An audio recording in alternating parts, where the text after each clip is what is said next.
Hello students, so today we are starting GOC that is general organic chemistry. तो अगर आपकी organic chemistry week है तो उसका मेन रीज़न ये हो सकता है कि आपकी जीओसी वीक है। तो इसके अंदर हम जीओसी के अंदर काफ़ी सारे इफेक्ट्स डिस्कस करने वाले हैं, यानी कि पूरी जीओसी हम डिस्कस करेंगे वन बाय वन। तो क्या क्या हम डिस्कस करेंगे जीओसी के अंदर, पहले मैं आपको शॉर्ट में वो बता देती हूँ, उसके बाद फिर हम इस वीडियो को स्टार्ट करेंगे। ठीक है, तो सबसे पहले हम क्या पढ़ेंगे, इंडक्टिव इफेक्ट। इंडक्टिव इफेक्ट क्या होता है, जिसे हम और क्या बोलते हैं, -I इफेक्ट। तो इंडक्टिव इफेक्ट क्या है वो पढ़ेंगे हम यहाँ पर। इसके बाद हम क्या पढ़ेंगे, इलेक्ट्रोमेरिक इफेक्ट। देन हम क्या पढ़ेंगे, इन दोनों इंडक्टिव इफेक्ट और इलेक्ट्रोमेरिक इफेक्ट के बीच में डिफरेंस क्या है। ठीक है, फिर हमें क्या पढ़ना है, रेजोनेंस और रेजोनेंस इफेक्ट। आपको पता होना चाहिए जो हमारा रेजोनेंस इफेक्ट है इसे ही हम और क्या बोलते हैं, मेसोमेरिक इफेक्ट। मेसोमेरिक इफेक्ट, तो इसे नोट करके लिख लेना। काफ़ी बार बच्चों को यही नहीं पता चलता कि मेसोमेरिक इफेक्ट और रेजोनेंस इफेक्ट क्या है। तो ये दोनों एक ही चीज़ है, ये दो अलग अलग चीज़ें नहीं है। रेजोनेंस इफेक्ट को ही हम और क्या बोलते हैं, मेसोमेरिक इफेक्ट बोलते हैं। इसके बाद हमें क्या डिस्कस करना है, हाइपर कंजुगेशन डिस्कस करनी है। देन अटैकिंग रिएजेंट हम पढ़ेंगे। तो जो हमारे अटैकिंग रिएजेंट हैं ये दो तरीके के होते हैं, एक हमारे न्यूक्लियोफिलिक रिएजेंट्स और एक हमारे इलेक्ट्रोफिलिक रिएजेंट्स। तो इनके बारे में हम डिस्कस करेंगे कि न्यूक्लियोफाइल क्या होते हैं, इलेक्ट्रोफाइल क्या होते हैं, फिर न्यूक्लियोफिलिसिटी क्या है, इलेक्ट्रोफिलिसिटी क्या है, ये सारी चीज़ें। ठीक है, और हमें क्या पढ़ना है, रिएक्शन इंटरमीडिएट। इंटरमीडिएट देखो नाम से समझ में आ रहा है, इंटरमीडिएट यानी कि रिएक्शन के बीच में बनने वाली चीज़ें, तो उनके बारे में हमें पढ़ना है।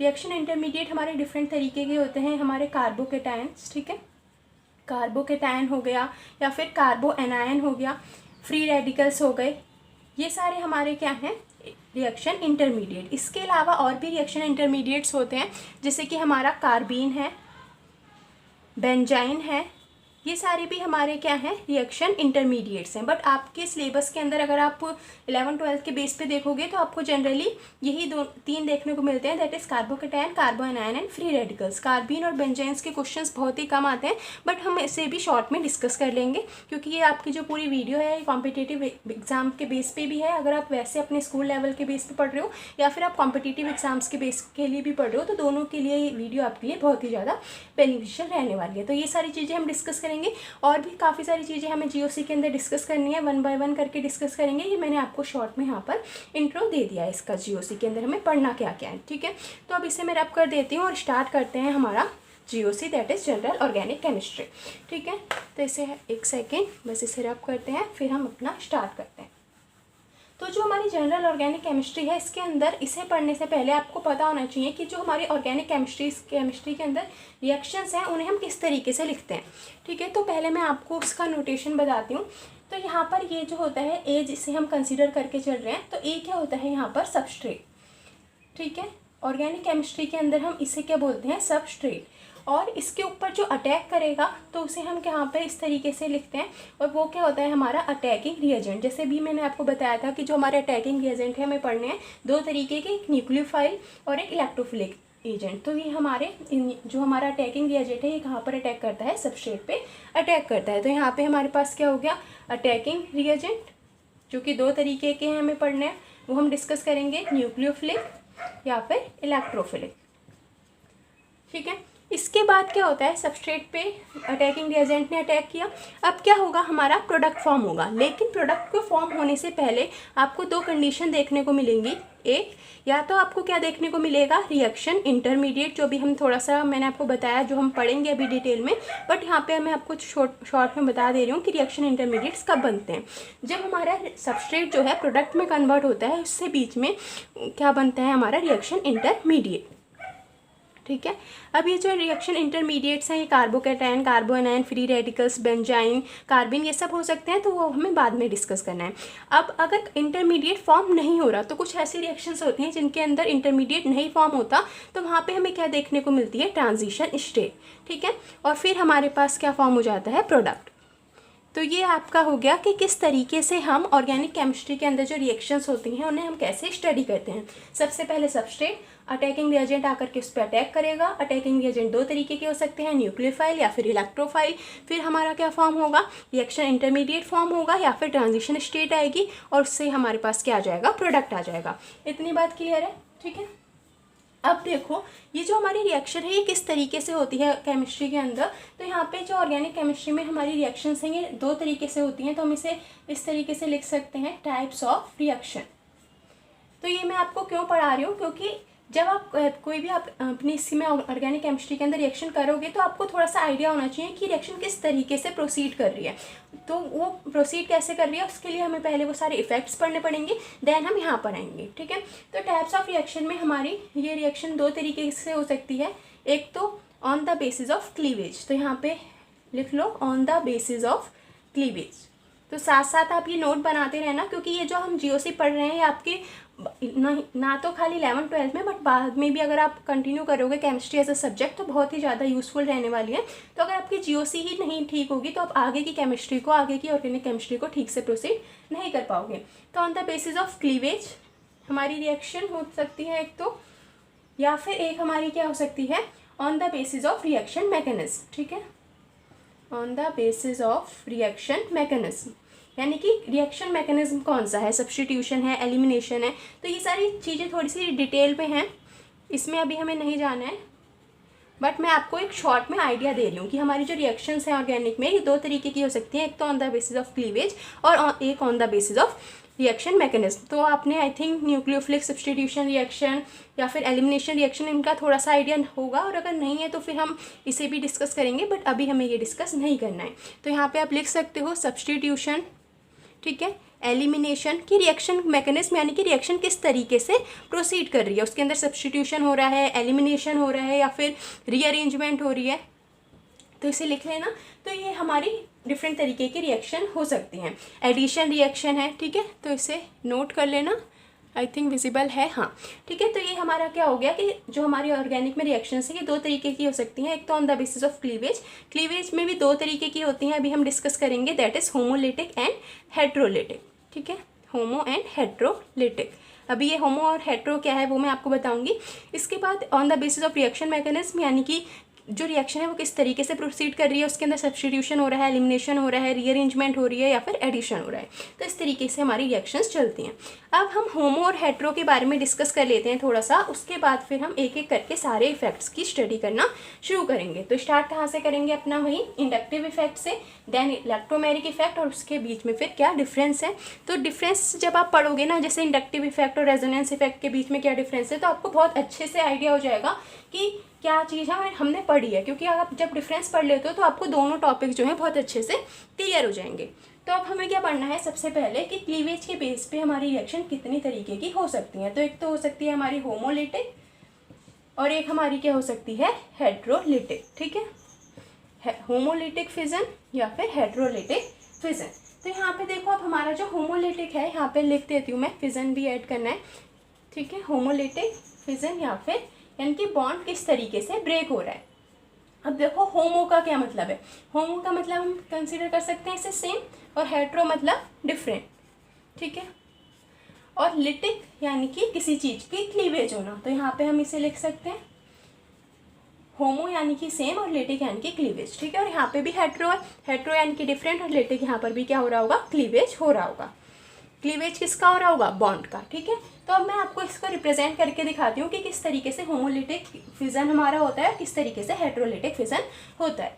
तो इसे यहाँ से हटा देते हैं। पहले हम क्या डिस्कस कर रहे हैं, होमोलिटिक, ठीक है, इसके बाद फिर हम क्या डिस्कस करेंगे, हेट्रोलिटिक। तो यहाँ पे आप इसे इस तरीके से लिखो जैसे कि ये है ए है, और यहाँ पर दूसरा हमारे पास यहाँ पर क्या है, एक और ए है, यानी कि जो हमारा सबस्ट्रेट है जो हम लेकर के चल रहे हैं उसके अंदर दोनों एटम्स जो हैं वो सेम है, या फिर अगर डिफरेंट भी हैं, ए और बी भी हैं, तो उनके बीच में जो इलेक्ट्रोनेगेटिव डिफरेंस है वो क्या होगा, मिनिमम होगा। तो इस चीज़ को नोट कर लेना कि यहाँ पर क्या होता है, होमोलिटिक फिजन के टाइम पे जो एटम्स हमारे आपस में रिएक्शन में टेक पार्ट कर रहे होते हैं उनकी जो इलेक्ट्रोनेगेटिव डिफरेंस है वो या तो होगा ही नहीं, यहाँ पे देखो दोनों सेम है तो कोई इलेक्ट्रोनेगेटिव डिफरेंस नहीं होगा, और अगर होगा भी तो बहुत ही कम होगा। तो इसमें यहाँ पे मैं इस तरीके से बॉन्ड दिखा दूँ, तो यहाँ पे अब जब बॉन्ड का अब क्या होना है, सेम यानी कि इलेक्ट्रोनेगेटिव डिफरेंस यहाँ पर बिल्कुल नहीं होगा, सेम होगा, और होगा तो कम होगा, ये चीज़ क्लियर होगी। तब यहाँ पे अब क्या होना है, हमारा बॉन्ड का क्लीवेज होना है, तो हम इसे इस तरीके से ब्रेक कर देंगे। तो ये यहाँ पर ये बॉन्ड में क्या है, दो इलेक्ट्रॉन्स हैं, यहाँ पर है, यहाँ पे, यहाँ पे, यहाँ पे। तो अब ये जब बॉन्ड का ब्रेक होगा तो इसे हम इस तरीके से लिख सकते हैं, एक इलेक्ट्रॉन ए पे आ जाएगा और दूसरा इलेक्ट्रॉन यहाँ पे प्लस एक इलेक्ट्रॉन इस वाले ए पे आ गया, और अगर इसे लिख रहे हैं तो एक इलेक्ट्रॉन इस पे और एक इलेक्ट्रॉन इस पे। इतनी बात क्लियर हुई। तो ये हमारा क्या है, होमोलिटिक क्लीवेज, जहाँ पर दोनों की इलेक्ट्रोनेगेटिव डिफरेंस या तो होगी नहीं और है तो बहुत कम होगी, तो दोनों क्या करेंगे, एक एक इलेक्ट्रॉन को लेकर के अलग हो जाएंगे। तो हमारे यहाँ पर ये क्या जनरेट हुए, इन्हें हम क्या बोलते हैं, फ्री रेडिकल्स। ठीक है, अब फ्री रेडिकल्स एकदम से नई टर्म है अगर आप लोगों के लिए। तो फ्री रेडिकल्स क्या होते हैं, जिनके पास एक इलेक्ट्रॉन प्रेजेंट होता है। यहाँ पर ये पेयर में नहीं है इलेक्ट्रॉन, सिर्फ एक ही इलेक्ट्रॉन है, इसलिए इन्हें हम क्या बोलते हैं, फ्री रेडिकल। तो आप ये बोल सकते हो अगर क्वेश्चन इस तरीके से आता है कि होमोलिटिक और हेटेरोलिटिक में क्या डिफरेंस है, तो यहाँ पर क्या होता है, सेम टाइप की यहाँ पर इलेक्ट्रोनेगेटिव डिफरेंस होता है और यहाँ पे क्या जनरेट होते हैं, फ्री रेडिकल्स। तो कॉम्पिटिटिव एग्जाम्स के अंदर क्वेश्चन क्या आएगा कि होमोलिटिक फिजन के टाइम पे हमारे जो प्रोडक्ट्स फॉर्म होते हैं उनका नेचर क्या होता है, तो वो क्या नेचर होता है उनका, फ्री रेडिकल। तो इस चीज़ को आपको ध्यान रखना है। ठीक है, कि यहाँ पर हमारे फ्री रेडिकल्स जनरेट होते हैं। अब अगर हम बात करें यहाँ पर ये जो ए और बी थे, ये भी हमारे क्या थे, फ्री रेडिकल्स। ठीक है, अब अगर हम बात करते हैं हेटेरोलिटिक क्लीवेज की, तो हेटेरोलिटिक क्लीवेज में यहाँ पर देखो क्या होगा, इसे हम किस तरीके से रिप्रेजेंट कर सकते हैं, ए एंड बी। अब ए एंड बी मैंने यहाँ पर क्यों लिया है, क्योंकि यहाँ पर क्या होगा, डिफरेंस होगा, इलेक्ट्रोनेगेटिविटी डिफरेंस यहाँ पर आपको देखने को मिलेगा। तो अब जब हम इस वाले बॉन्ड को ब्रेक करेंगे तो इसमें से एक की क्या होगी, इलेक्ट्रोनेगेटिविटी ज़्यादा होगी और एक की क्या होगी, कम होगी। अब जिसकी इलेक्ट्रोनेगेटिविटी ज़्यादा है यानी कि उसकी टेंडेंसी टू अट्रैक्ट इलेक्ट्रॉन अपनी तरफ ज़्यादा होगी। तो अब ये वाला जो बॉन्ड है ये इस तरीके से ना ब्रेक होकर के कैसे ब्रेक हो जाएगा, समझ में आ रहा है ना, क्योंकि अब मान लो कि हमारी जो बी है उसकी इलेक्ट्रोनेगेटिविटी ज़्यादा है। तो इलेक्ट्रोनेगेटिविटी को हम इस तरीके से रिप्रेजेंट करते हैं, बी की ज़्यादा है किससे, ए से। तो ये क्या करेगा, ये वाले जो पेयर में इलेक्ट्रॉन्स थे इन दोनों इलेक्ट्रॉन को अपनी तरफ अट्रैक्ट करने की कोशिश करेगा। तो ये दोनों जो इलेक्ट्रॉन है ये बी की तरफ शिफ्ट हो जाएंगे। अब जब दोनों इलेक्ट्रॉन यहाँ पर शिफ्ट हो गए तो ए के पास तो इलेक्ट्रॉन की कमी हो गई, तो ए पे कैसे चार्ज आ जाएगा, पॉजिटिव। और बी ने क्या किया, दोनों इलेक्ट्रॉन को अपनी तरफ रख लिए, तो बी पे कैसा चार्ज आ जाएगा, नेगेटिव। तो यहाँ पर हमारे हेटेरोलिटिक क्लीवेज के टाइम पे देखो क्या जनरेट हुआ, एक तो हमारा क्या जनरेट हो गया, कैटायन। इस पे पॉजिटिव चार्ज है तो इसलिए से हम क्या बोल रहे हैं, कैटायन, और इस पे नेगेटिव चार्ज है तो ये हमारा क्या है, एनायन। तो इतनी बात समझ में आई कि हेटेरोलिटिक क्लीवेज के टाइम पे क्या जनरेट होते हैं, रिएक्शंस के टाइम पे कैटायन एंड एनायन, और होमोलिटिक में क्या जनरेट हो रहे थे, हमारे फ्री रेडिकल्स। तो होमोलिटिक और हेटेरोलिटिक डिफरेंस क्लियर हो गया होगा अब आपको। तो अब हमारा ये थोड़ा सा जो मेरे को आपको जनरल चीज़ें बतानी थी वो मैंने बता दी हैं। अब हम एक एक करके अपने इफेक्ट्स की तरफ चलते हैं। तो सबसे पहले हमें कौन सा इफेक्ट डिस्कस करना था, हेटेरोलिटिक, इंडक्टिव इफेक्ट हमें पढ़ना है, तो हम उसकी तरफ चलते हैं। तो यहाँ पे अब देखो जो भी चीज़ मैं आपको डिस्कस कर रही हूँ ना, ये इसमें से कुछ भी आपका ऐसा नहीं होगा कि आप वेस्ट हम पढ़ रहे हैं या फिर आपका यूज़फुल नहीं है। तो जितनी हम चीज़ें डिस्कस कर रहे हैं अभी तक वो सारी की सारी आपके लिए बहुत ही ज़्यादा यूज़फुल रहने वाली हैं। तो इंडक्टिव इफेक्ट से स्टार्ट करते हैं। इंडक्टिव इफेक्ट को हम और क्या बोलते हैं, शॉर्ट में अगर लिखें तो इसे हम और क्या बोलते हैं, -I इफेक्ट। अब सबसे पहले आप कोई भी इफेक्ट पढ़ रहे हो, आपने डायरेक्टली ये पढ़ लिया कि इसकी डेफिनेशन क्या है और इसके एग्जांपल्स, तो उसका कोई यूज़ नहीं है, क्योंकि आप उसे फिर प्रैक्टिकली क्वेश्चंस के अंदर अप्लाई नहीं कर पाओगे। थियोरेटिकली तो सही है कि हमने इंडक्टिव इफेक्ट क्या होता है हमें पता चल गया, इसके टाइप्स पता चल गए, बट अब वो क्वेश्चंस के अंदर अप्लाई करने को बोलेगा तो आप नहीं कर पाओगे। तो पहले हमें क्या पता होना चाहिए कि इंडक्टिव इफेक्ट किस तरीके के कंपाउंड में देखने को मिलता है, कि किस कंपाउंड में हमें इंडक्टिव इफेक्ट देखने को मिलेगा, किसमें नहीं मिलेगा। तो ये हमारा किसके अंदर देखने को मिलेगा, in sigma bonded organic compound, यानी कि जिनके अंदर कैसे होंगे हमारे सिग्मा बॉन्डिंग इलेक्ट्रॉन, यानी कि इसे आप ऐसे लिख लो, सिग्मा बॉन्डेड इलेक्ट्रॉन। इसका मैं अभी एग्जांपल बताऊंगी तो आपको समझ में आ जाएगा सिग्मा बॉन्डेड ऑर्गेनिक कंपाउंड का मतलब क्या है। ठीक है, पहले आप लिख लो कि किस तरीके के कंपाउंड में देखने को मिलेगा, उसके पास क्या होना चाहिए, सिग्मा बॉन्डेड इलेक्ट्रॉन प्रेजेंट होना चाहिए। फॉर एग्जांपल चलो मैं यहीं पे साथ साथ बता देती हूँ। फॉर एग्जांपल ये CH3 CH2 एंड F है ना, ये हमारा क्या है। अब यहाँ पे ये F कैसे आया ये भी हम पढ़ेंगे, पर यहाँ पर देखो ये क्या है, एक इलेक्ट्रॉन ये, एक इलेक्ट्रॉन ये है, तो ये कैसा इलेक्ट्रॉन है, ये बॉन्ड सबसे पहला बॉन्ड कौन सा बनता है, सिग्मा बॉन्ड बनता है। तो ये हमारे पास क्या है, सिग्मा इलेक्ट्रॉन यहाँ पर होना चाहिए, सिग्मा बॉन्डेड ऑर्गेनिक कंपाउंड होना चाहिए। तो ये वो वाले कंपाउंड के अंदर हमें इंडक्टिव इफेक्ट देखने को मिलेगा। तो ये चीज़ समझ में आ गई कि सिग्मा बॉन्डेड ऑर्गेनिक कंपाउंड है तो इंडक्टिव इफेक्ट हमें देखने को मिलेगा। सेकेंड चीज़, ये किस वजह से देखने को मिलता है, ड्यू टू इलेक्ट्रोनेगेटिव डिफरेंस। ठीक है, ये लिख लेना। तो इस तरीके से जैसे मैं यहाँ पे पॉइंट में लिख रही हूँ आपको भी ऐसे लिखना है कि कैसे किन कंपाउंड में मिलता है। यहाँ पे लिख लो फाउंड, तो जिनके पास सिग्मा बॉन्डेड ऑर्गेनिक कंपाउंड है उन्हें में मिलता है। किस वजह से, रीज़न किस क्या है इसका, ड्यू टू इलेक्ट्रोनेगेटिव डिफरेंस। तो यहाँ पर देखो मैंने ये जो एग्जांपल लिया अभी, तो यहाँ पे कार्बन और फ्लोरीन दोनों की इलेक्ट्रोनेगेटिव डिफरेंस है, तो ऐसे कंपाउंड में ये देखने को मिलेगा। ये चीज़ क्लियर है। ऐसा नहीं होगा कि ये है हमारे पास प्रोपेन ले रखा है मैंने और यहाँ पे आप इंडक्टिव इफेक्ट लगा रहे हो कि यहाँ पे सिग्मा बॉन्डेड तो है ये, तो यहाँ पे ये देखने को मिल जाएगा। दूसरी कंडीशन, रीज़न क्या है, किस वजह से देखने को मिल रहा है, जब वहाँ पर क्या हो, इलेक्ट्रोनेगेटिव डिफरेंस हो। तो यहाँ पे फ्लोरीन और कार्बन है, दोनों की इलेक्ट्रोनेगेटिव डिफरेंस है, इस वजह से ये देखने को मिल रहा है। ठीक है, अब इसके बाद अब क्या होगा, यहाँ पर ये जो हमारा सिग्मा बॉन्डेड इलेक्ट्रॉन था, इसमें क्या होता है, पोलराइजेशन होता है।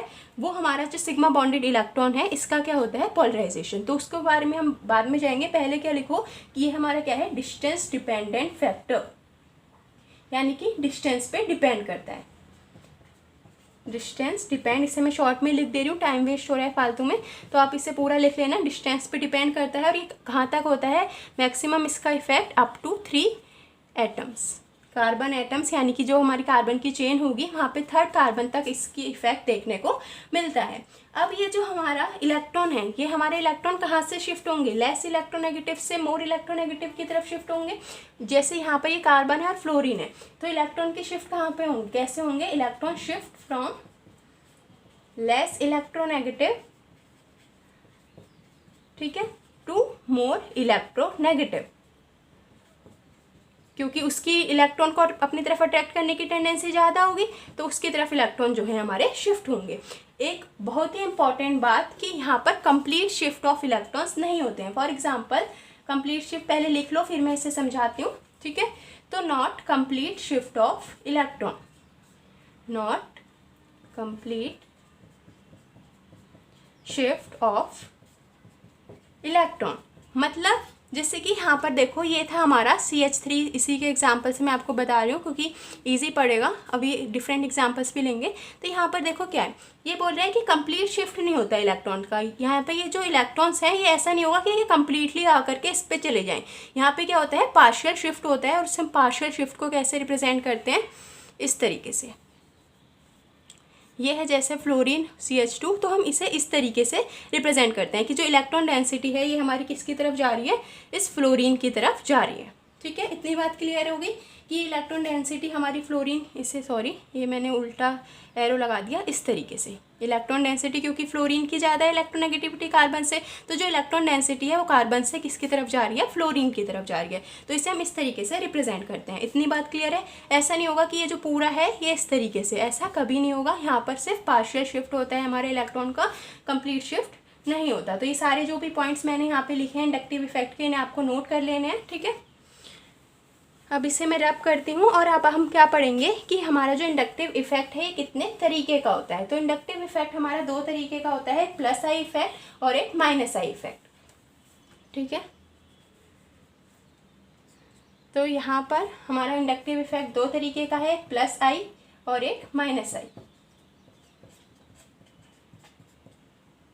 अब जो हमारा प्लस आई इफेक्ट और माइनस आई इफेक्ट का मतलब क्या है, प्लस आई का क्या मतलब है कि जो इलेक्ट्रॉन डेंसिटी है वो कार्बन चेन पे इंक्रीज हो रही होगी। तो यहाँ पे आप लिख लो इसे कि electron density increase toward carbon atom. ठीक है, और माइनस आई, माइनस यानी कि वो अपनी तरफ वो इलेक्ट्रॉन को अट्रैक्ट कर रहा होगा। तो इलेक्ट्रॉन डेंसिटी जो है डिक्रीज हो रही होगी, डिक्रीज फ्रॉम कार्बन एटम। अब इनके एग्जाम्पल जब हम डिस्कस करेंगे तो ये बहुत अच्छे से समझ में आ जाएगा। देखो एग्जाम्पल, फॉर एग्जाम्पल ये है हमारे पास CH3 CH2 और यहाँ पे क्या लगा हुआ है, मैग्नीशियम। तो ये मैग्नीशियम क्या करेगा, इलेक्ट्रॉन डेंसिटी कहाँ पर इंक्रीज करता है, कार्बन की तरफ इंक्रीज कर रहा है। तो ये किसका एग्जाम्पल हो जाएगा, हमारा प्लस आई इफेक्ट का। ठीक है, जो हमारे इलेक्ट्रॉन को डोनेटिंग वाले ग्रुप होंगे, जो यहाँ पर अगर कोई भी से मैग्नीशियम हटा करके मैं यहाँ पे क्या लिख देती हूँ, सिंपल सा इसे हम लिख लेते हैं Y। ठीक है, या फिर जिसे हम क्या बोल सकते हैं, इलेक्ट्रॉन डोनेटिंग ग्रुप या फिर इलेक्ट्रॉन रिपेलिंग ग्रुप। तो यहाँ पे कुछ भी लिख लो। जो इलेक्ट्रॉन डोनेटिंग या फिर इलेक्ट्रॉन रिपेलिंग ग्रुप होंगे वो क्या करेंगे, इलेक्ट्रॉन डेंसिटी को इस कार्बन की तरफ इंक्रीज कर देंगे इस तरीके से, है ना। तो ये हमारे किसके अंदर आएगा, प्लस आई इफेक्ट के अंदर। अब ये क्या कर रहा है, वाई अपने इलेक्ट्रॉन्स को इसकी तरफ दे रहा है, तो इस पर क्या आ जाएगा, पॉजिटिव चार्ज, और ये इलेक्ट्रॉन को ले रहा है तो इस पर क्या आ जाएगा, पार्शियल नेगेटिव चार्ज। मैंने अभी आपको बताया कि कंप्लीट शिफ्ट नहीं हो रहा है, इसलिए हम यहाँ पे क्या यूज़ कर रहे हैं, पार्शियल सिंबल यूज़ कर रहे हैं। तो माइनस आई इफेक्ट में हमने क्या पढ़ा कि इलेक्ट्रॉन डेंसिटी कार्बन की चेन किससे क्या हो रही है, डिक्रीज हो रही होगी। तो यहाँ पे इसे आप इस तरीके से लिख लो CH3 CH2 और यहाँ पे क्या लगा हुआ है, कोई एक एक्स ग्रुप जिसकी कैसी टेंडेंसी है, इलेक्ट्रॉन विड्रॉइंग इन नेचर। तो यहाँ पे लिख लो इलेक्ट्रॉन विड्रॉइंग ग्रुप। तो जब वो इलेक्ट्रॉन विड्रॉइंग ग्रुप होगा तो अब वो क्या करेगा, इलेक्ट्रॉन डेंसिटी को अपनी तरफ अट्रैक्ट करेगा। तो क्योंकि ये कार्बन इलेक्ट्रॉन डेंसिटी दे रहा है तो इस वाले कार्बन पे कैसा चार्ज आ जाएगा, पार्शियल पॉजिटिव, और ये ले रहा है तो इस पर कैसा चार्ज आ जाएगा, पार्शियल नेगेटिव। क्योंकि कंप्लीट शिफ्ट नहीं हो रहा, मैं बार बार रिपीट कर रही हूँ, इसलिए हम यहाँ पे क्या यूज़ कर रहे हैं, पार्शियल साइन यूज़ कर रहे हैं। तो ये चीज़ समझ में आई, प्लस आई क्या है और माइनस आई क्या है, इंडक्टिव इफेक्ट क्या है। तो इसे हम इस तरीके से पढ़ते हैं। इंडक्टिव इफेक्ट हमारा दो तरीके का होता है क्या, किस तरीके के ऑर्गेनिक कंपाउंड्स में देखने को मिलता है, ये सारी चीज़ें हमने डिस्कस कर ली हैं। अब हमें क्या पढ़ना है कि किस तरीके से, अब यहाँ पे मैंने अभी आपको बताया कि हमारा क्या है, डिस्टेंस डिपेंडेंट फैक्टर है ना। तो यहाँ पे पार्शियल नेगेटिव चार्ज आ रहा है तो यहाँ पे क्या आ जाएगा, माइनस डबल पार्शियल। फिर अगर यहाँ पे और कार्बन की चेंज होती तो वहाँ पे क्या आ जाता, माइनस ट्रिपल हमारा पार्शियल चार्ज, और यहाँ पे प्लस पार्शियल तो यहाँ पे प्लस प्लस इस तरीके से डबल पार्शियल, और अगर यहाँ पे एक और कार्बन होता तो प्लस ट्रिपल पार्शियल हम यूज़ करते हैं। तो ये चीज़ समझ में आ गई कि ये डिस्टेंस डिपेंडेंट फैक्टर होता है और अप टू 3 कार्बन तक वर्क करता है। अब हमें क्या पढ़ना है कि ऑर्डर क्या होता है हमारा माइनस आई इफेक्ट का, यानी कि कौन सबसे अच्छा हमारा माइनस आई इफेक्ट शो करेगा, कौन सबसे अच्छा प्लस आई इफेक्ट शो करेगा। अब हमें इसके बारे में पढ़ना है। देन हम क्या पढ़ेंगे कि इस हमारे इंडक्टिव इफेक्ट और जो हमें इलेक्ट्रोमैग्नेटिक इफेक्ट पढ़ना है, उन दोनों के बीच में क्या डिफरेंस है। तो पहले इंडक्टोमैग्नेटिक हमारा जो इफेक्ट है वो पढ़ेंगे, उसके बाद हमें क्या पढ़ना है, इन दोनों का डिफरेंस पढ़ना है। तो नेक्स्ट वीडियो के अंदर हम वहाँ पे इससे स्टार्ट करेंगे, कंटिन्यू करेंगे। इस वीडियो को मैं यहीं पे पॉज कर रही हूँ। अगर आपको ये वीडियो अच्छी लगी है तो आप इसे अपने फ्रेंड्स के साथ शेयर कर सकते हैं एंड कमेंट करके बता सकते हैं आपको ये वीडियो कैसी लगी, एंड चैनल को सब्सक्राइब कर सकते हैं। Thank you and bye bye.